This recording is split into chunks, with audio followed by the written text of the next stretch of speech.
Dezlănțuirea vitezistilor Stelei este marcată de jocul retur de la București, când în urma unor superbe faze de fotbal spectacol, Victor Pițurcă, Ladislau Beloni, Gabi Balin și Tudorel Stoica aduc o victorie categorică echipei noastre.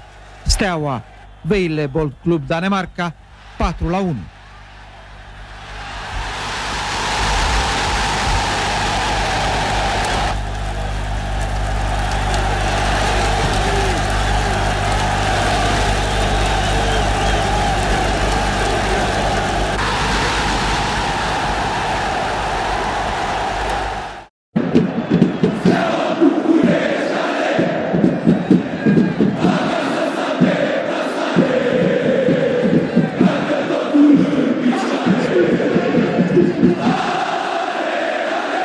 Rumænerne satte straks fra kampens start Vejle under pres. Har der kun spillet et par minutter, og det er Lakato, som sparker frisparket.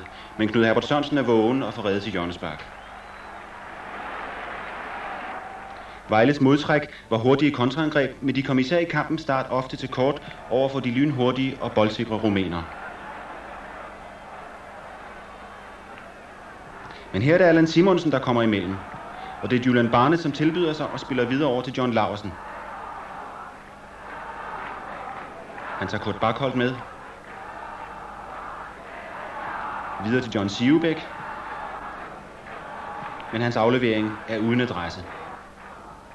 I det hele taget havde John Sivebæk, som gjorde det så fremragende i landskampen i Moskva i onsdags, i første halvleg meget vanskeligt ved at få styr på sine afleveringer.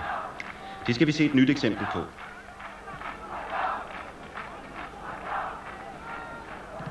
Det er Magero, der opfanger Sivebæks svage aflevering og går godt fri i venstre side. Læg mærke til, hvor godt han dækker sin bold. Aflevering ind til anfører Stoica, der elegant med hælen spiller videre til Piturka, og så er Alex Nielsen i Vejle-målet chanceløst 1-0 til Stoica. Vejle var sjældne gæster i Stoias straffesparksfelt i kampens start. Her er det Peter Hansen, som sparker frispark efter 20 minutter. Allan Simonsen elegant videre til Brian Bertelsen, men det hans skud er ingen opgave for den rumænske målmand Dukadam. Brian Bertelsen lavede jo mange gode ting på højre fløj, selvom man ofte kom til kort over for de fysisk stærke rumænere. Vejles forsvar var på en meget vanskelig opgave mod de aggressive rumænere. Vejle prøvede hele tiden at spille bolden op langs jorden, men det kneb med at finde spilbare medspillere, når der skulle spilles fremad.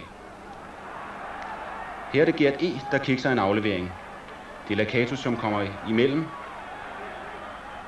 men Gert E. nok godt selv tilbage og får reddet situationen i første omgang. Indkastet tilbage til Øvan, der tager Beløni med. Og se så en flot 1-2-kombination. Det er målscoren fra før Piturka, der agerer bande. Og værsgo, 2-0 til Stoica. Dermed skulle Vejle altså score 2 gange, uden at rumænerne scorede, for at gå videre. Og naturligvis stor begejstring hos de 35.000 tilskuere. Men det var som om den anden rumænske scoring satte fart på Vejle. Nu var det alt eller intet, og her har Vejle fået hjørnespark. Det sparkes til Kurt Bachholdt. Julian Barnes snitter videre, og et pragtfuldt saksespark af Allan Simonsen, som får reduceret til 1-2.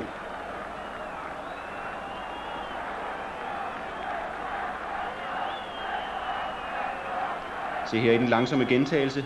Det ligner faktisk en indstuderet hjørnesparkskombination, som Allan Simonsen så elegant afslutter her.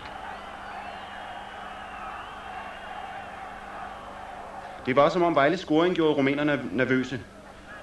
Men her er det dog Stoias bedste mand, organisatoren Magero, som endnu en gang udnytter en svag aflevering fra John Sivebæk.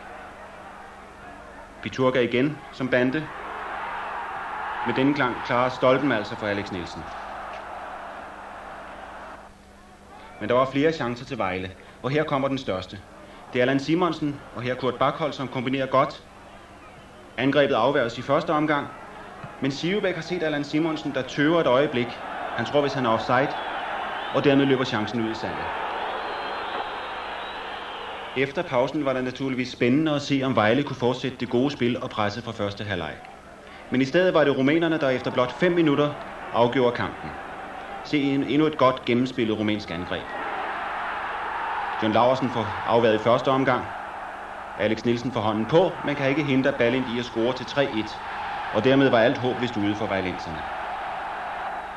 Nu spillede rumænerne frigjort, til tider i opvisningsstil. Og her skal vi se endnu et godt gennemspillet angreb, hvor bolden går fra mand til mand på det rumænske hold. til en herlig hælkombination. Fin overlapning i venstre side. Og bolden kommer ikke ordentligt væk. Det er John Laursen, der kæmper med den fine dribler Lakatos. Men heller ikke han får bolden væk. Den havner hos Balint, og han gør det eneste rigtige. Han tager chancen selv, men Alex Nielsen går godt ud i ham. Så der først kun overværet i første omgang, og så ind over til anfører Stojka. Slutresultatet 4-1 er en kendsgerning, og Alex Nielsens appel for offside nytter ikke noget, og det var der vist øvrigt heller ikke nogen grund til i den situation.